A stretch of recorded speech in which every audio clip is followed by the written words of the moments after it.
He got great power, defense, reflexes, all that, But the only thing that I can say is I'm 10 steps ahead of him. Like I'm 10 steps ahead of him in smarts. No one I think we overhyping this victory, you know, in a sense where nobody picked Xander to win. Everybody was kind of like, okay, he's in over his head and it's a matter of time before Boots catch him and end the fight. But what round will it be? What about the Terence Bud Crawford fight?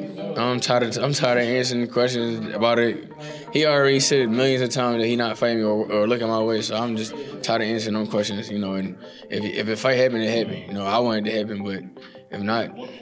Stop everything, because what happened after Jaron Ennis' latest victory wasn't just another post-fight reaction. It allegedly turned into something much bigger, and if you've been following boxing even a little, you probably felt it too. At first, everyone thought the conversation would be simple. Boots wins, the hype grows, everyone moves on. But to credit Boots, he's a tremendous talent, and he's no walk in the park for no one, So he's a threat to anyone that he stepped foot in the ring with, He got tremendous speed. He got great power, defense, reflexes, all that, But the only thing that I can say is I'm 10 steps ahead of him. I'm 10 steps ahead of him in smarts.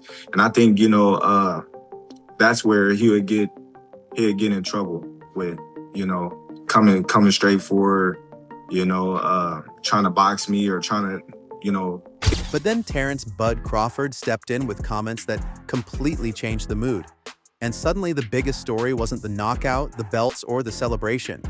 It was the message hiding underneath everything. And trust me, this is where the story starts getting interesting, because reports Boots looked like himself. He was sharp, he was explosive, and the experience that he carried in the ring allowed him to be victorious that night, and his skills and talent. Did you think he would look like that, or did you think he would look better, worse? What were you expecting going in?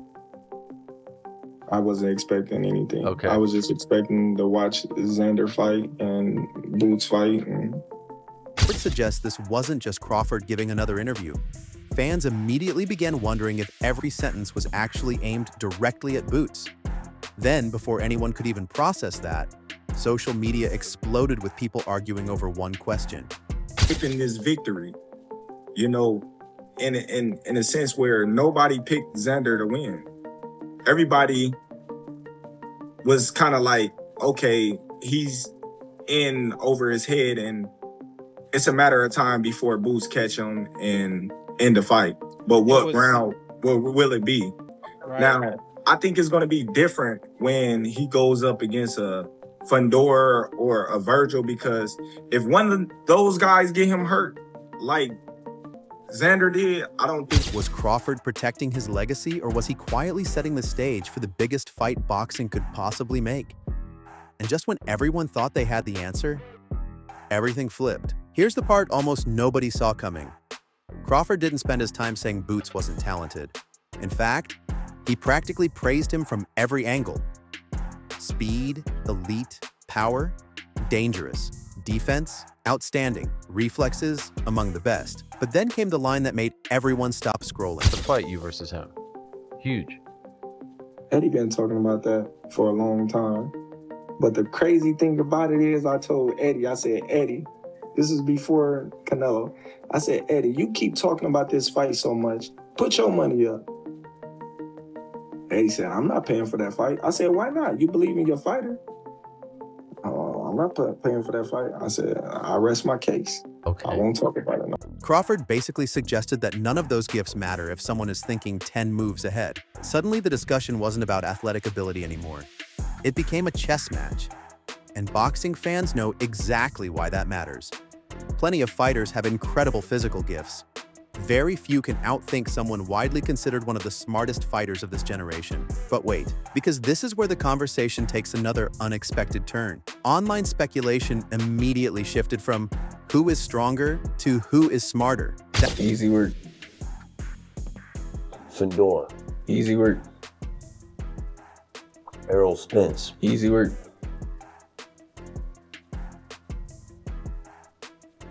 Devin Haney. Easy work. Terence Bud Crawford. Easy work. Now, Eddie, I'm talking to a promoter, Eddie. I'm talking to... That's an entirely different debate, and suddenly every old Crawford fight, every Boots performance, and every interview started getting re-examined like hidden clues in a mystery nobody realized they were watching. Then something even stranger happened. Crawford suggested people might be celebrating Boots' victory a little too much. Not because it wasn't impressive, but because many already expected that exact outcome. And just like that, another wave of debate crashed across the boxing world. Fans split into two completely different camps almost overnight. But, like, come on, bro. What the is that? You know what I mean? And listen, anybody will tell you, I with Bud Crawford. I with Bud. I think he one of the baddest motherfuckers to ever do it. I think Boots, one of the baddest motherfuckers to ever do it. Let's just get to it. You know what I'm saying? Let's just get. One side argued a dominant win should always be celebrated. The other insisted greatness isn't measured by beating the opponent everyone expected you to beat. Suddenly, the victory itself wasn't enough anymore. It became evidence in a much bigger argument. Then, fake breaking news, boxing fans everywhere allegedly began treating every Crawford quote like it was a coded message. Was he dismissing Boots? Was he challenging him? Was he motivating him? Bro, if that fight got announced, everybody would be talking about it. That's enough. That's enough promotion right there. Everybody. If it wouldn't be one boxing channel that wouldn't be talking about that. And you know once you get the women involved, they're gonna be all over it.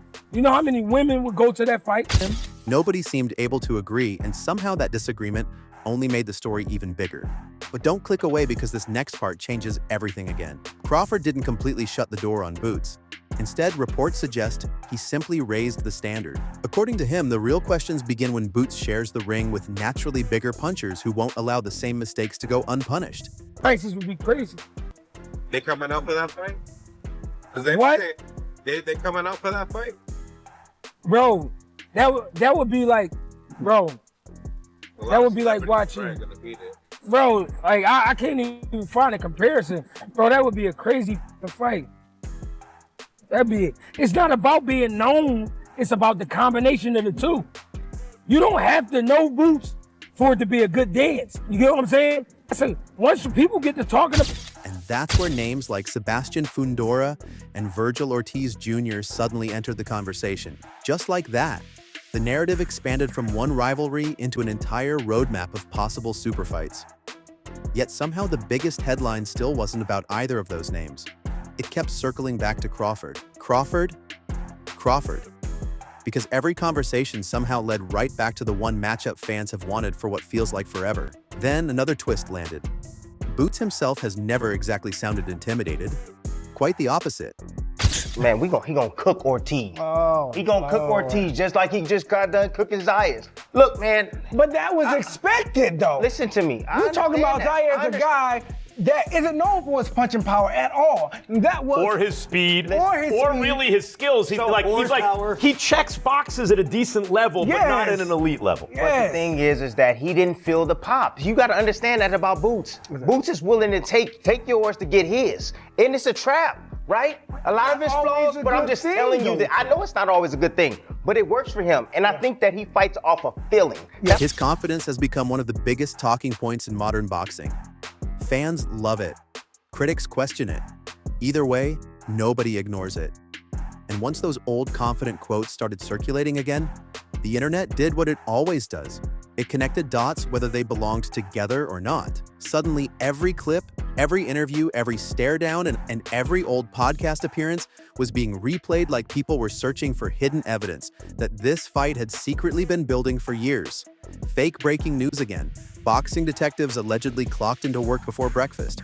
I mean, he certainly hasn't fought the guys that Benavidez fought, but it reminded me of Benavidez going into Zurdo Ramirez fight, which was kind of billed as a big fight. But really, did anyone think Zurdo Ramirez was going to beat Benavidez? No one thought so, because Benavidez is better in every department. Same here. Zayas is a nice young fighter. Boots does do everything better than Zayas, right? Like, I don't know that it was quite as big a fight as people were making it out to be, because going in, you figured it to be one-sided, and it was, and I think maybe part of the reason people are having a big reaction to it. But here's where things became even more entertaining. Crawford reportedly shared a story involving promoter Eddie Hearn that instantly got fans talking. According to Crawford, he challenged the promoter to financially back the matchup if he believed in it so strongly. Whether people interpreted that as confidence, negotiation strategy, or simply storytelling depended entirely on which side they already supported. And that may actually be the funniest part of this whole situation. Every quote somehow convinced both sides they were winning the argument. That's almost impossible, unless the rivalry has already become bigger than the fight itself. Then, Greg Hackett entered the conversation and basically said what thousands of frustrated fans had been screaming for months. Enough talking. Just make the fight. Simple, direct, brutal. That message spread fast because it wasn't about statistics anymore. It wasn't about fantasy rankings. It wasn't about social media debates. It was about finally watching two elite fighters answer the questions inside the ropes instead of inside. Catching him early kind of woke him up and he started salivating.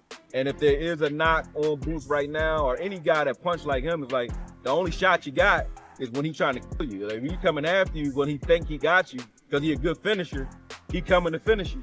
And Xander just, caught him trying to finish him. That's all. You know what I mean? I think if Boots was boxing, it wouldn't have been that competitive. But at the same time, if Boots was boxing, I don't think that fight would have elevated his status as much as it did with him fighting the way he fought. Because if he'd have boxed him and just... At podcast studios, suddenly fans who normally disagreed found themselves agreeing on one thing.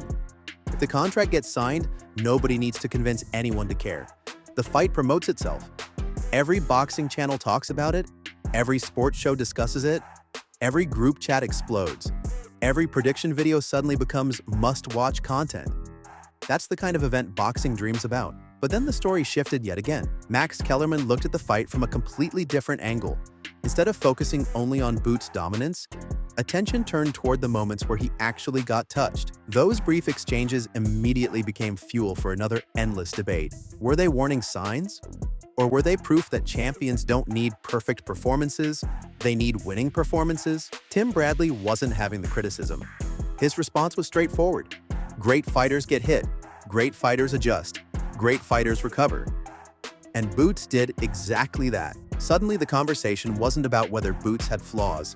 It became about whether those flaws even mattered. Then, analysts started comparing styles, habits, instincts, and ring IQ, until fans were practically building detective boards with imaginary strings connecting every opinion together. Fake breaking news, boxing conspiracy mode officially activated. But then another layer appeared that almost nobody expected. Some analysts argued getting caught during a fight might actually help Boots in the long run because now future opponents believe they see opportunities. That sounds negative at first, until you realize bigger opportunities usually create bigger fights. Suddenly, every little weakness became valuable entertainment because uncertainty sells tickets. Invincible champions are impressive. Vulnerable champions, they're unforgettable. And that's exactly why interest kept growing instead of fading. Every answer somehow created two brand new questions. Every compliment came with a warning. Every criticism came with praise. It's almost like the entire boxing world accidentally built the perfect promotional campaign without realizing it. Meanwhile, fans online continued creating theories faster than anyone could debunk them. Reports suggest some believe Crawford is strategically keeping expectations under control before a possible future showdown. Others believe he's simply giving an honest technical assessment. Some even argue both things can be true at once. That's the beauty of elite boxing debates. Everybody watches the same interviews and somehow walks away with completely different conclusions. Then, another unexpected narrative flip arrived. Instead of asking whether Boots deserves Crawford, people started asking whether Crawford still needs Boots to cement another chapter of his already remarkable career. It's a completely different conversation, and suddenly the pressure wasn't sitting on just one pair of shoulders anymore. It shifted back and forth like a pendulum. One day, Boots had everything to prove. The next day, fans insisted Crawford had something left to prove too. And somehow, everyone sounded convinced. That's when it became obvious this rivalry had evolved beyond rankings or championships. It became about legacy, timing, perception, and the stories people choose to believe. Every interview became headline material. Every reaction became another clue. Every silence became another talking point. Then, one last fake breaking news interruption. The internet allegedly decided it had already promoted the fight better than any official press conference ever could. Whether that's true or not, the excitement speaks for itself. Here's the final twist that completely reframes everything you've heard so far. What if this entire debate isn't actually about proving who the better fighter is right now? What if it's about creating the kind of anticipation boxing rarely manages anymore? Think about it. Every disagreement keeps the conversation alive. Every contrasting opinion pulls in new viewers. Every skeptical comment generates another prediction video.